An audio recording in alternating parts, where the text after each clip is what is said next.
আসসালামু আলাইকুম সবাইকে কেমন আছেন? আমি আলহামদুলিল্লাহ ভালো আছি। আজকে কোটাকাটির পরে দেখাইলাম আপনাদেরকে। আজকে একটা নতুন ব্লগ নিয়ে আসছি। এখানে মিষ্টি কুমড়া কোটা আছে, বাইলা মাছ। আজকে এগুলোই রান্না করব। এখানে পেঁয়াজ আছে, আজকে দুইটাই রান্না করব। সাথে থাকুন, দেখতে পারবেন। আলহামদুলিল্লাহ এখানে আমি কুমড়া ভাজির জন্য ফ্রাই প্যান বসিয়ে দিয়েছি, তেল দিয়ে দেব। বিসমিল্লাহ।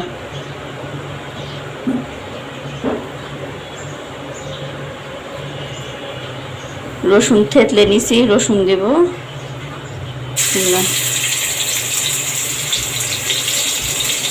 আর পেঁয়াজ দিয়ে দেব।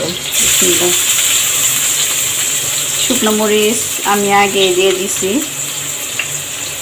তেলের আগে ছিঁড়ে ফ্রাই প্যানে দিয়ে দিছি।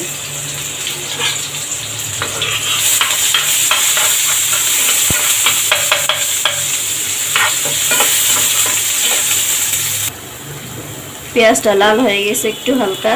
আমি এখন কুমড়াটা ছেড়ে দেব।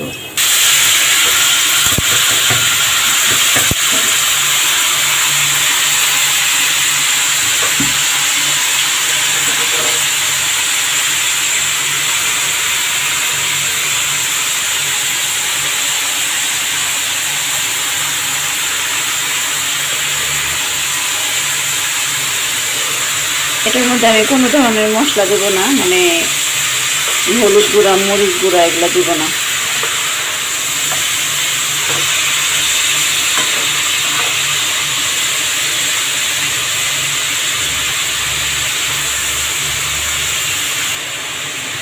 পরিমাণ মতন লবণ দিয়ে দেব।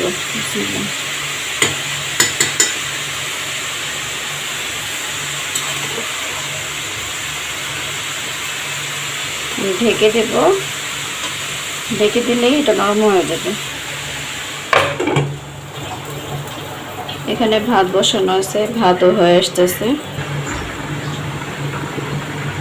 এই তো মিষ্টি কুমড়াটা হয়ে আসতেছে।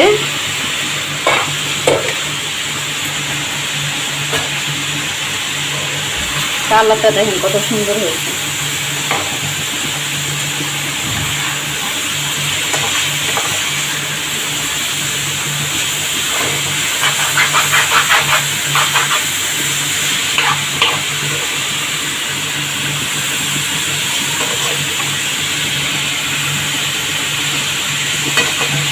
এটা একদম রিয়েল কালার।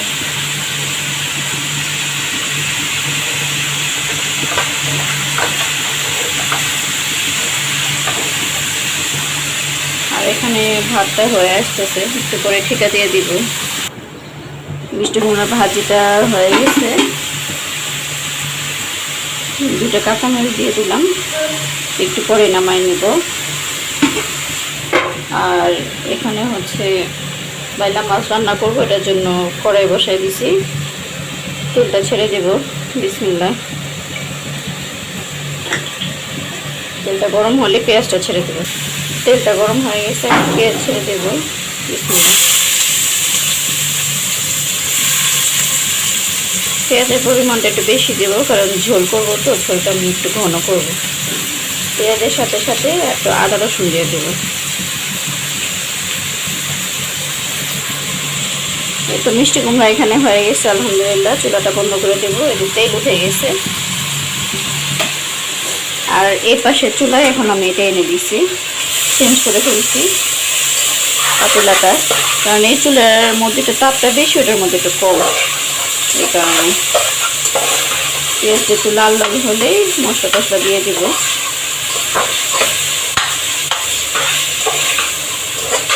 তেলের পরিমাণটা একটু কম দিচ্ছি, কারণ ঝোল করলে তেলটা উঠে যাবে। পেঁয়াজটা একটু লাল হয়ে গেছে, পানি দিয়ে দেবো একটু। আমি এখন দিয়ে দেবো সামান্য একটু লবণ, কারণ মাছে লবণ মাখায় রাখছি। দিয়ে দেব হলুদ, মরিচের গুঁড়া একটু বেশি দেবো না, কারণ নাহলে মোড়ে খেতে পারবে না। একটা টমেটো কেটে নিয়েছিলাম, একটা টমেটো দিয়ে দিব।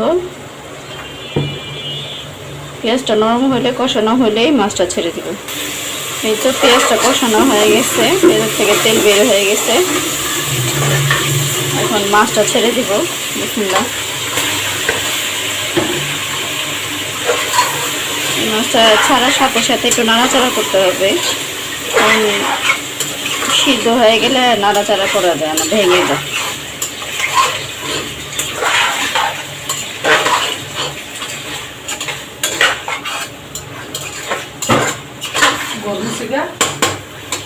এখন আমি এটার মধ্যে একটু পানি দিয়ে দেবো, ঝোল দিয়ে দেবো। বিসমিল্লাহ।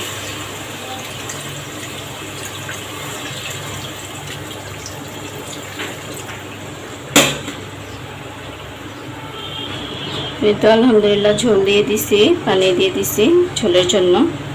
এটাকে এখন ঢেকে দেব, বলক আসলে নামিয়ে নেব, কারণ এটা বাইলা মাছটা হতে বেশিক্ষণ সময় লাগে না। মাছটা বলক এসে পড়েছে, এখন আমি কয়েকটা কাঁচামরিচ দিয়ে দেব।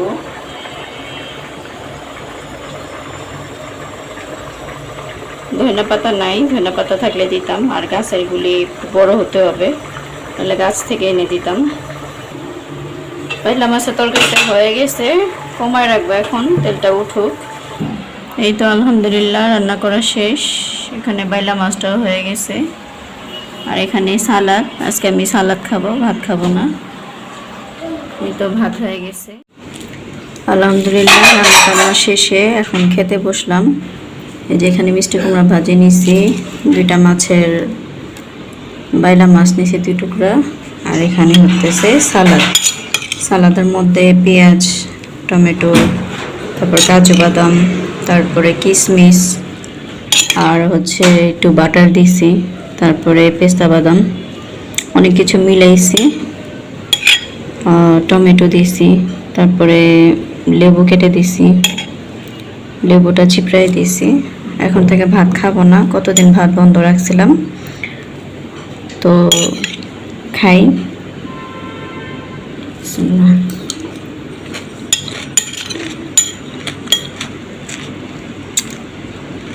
সালাদটা অনেক মজা হয়েছে। সালাদ বানানোটা দেখাইনি আপনাদেরকে, আরেকদিন দেখাবো।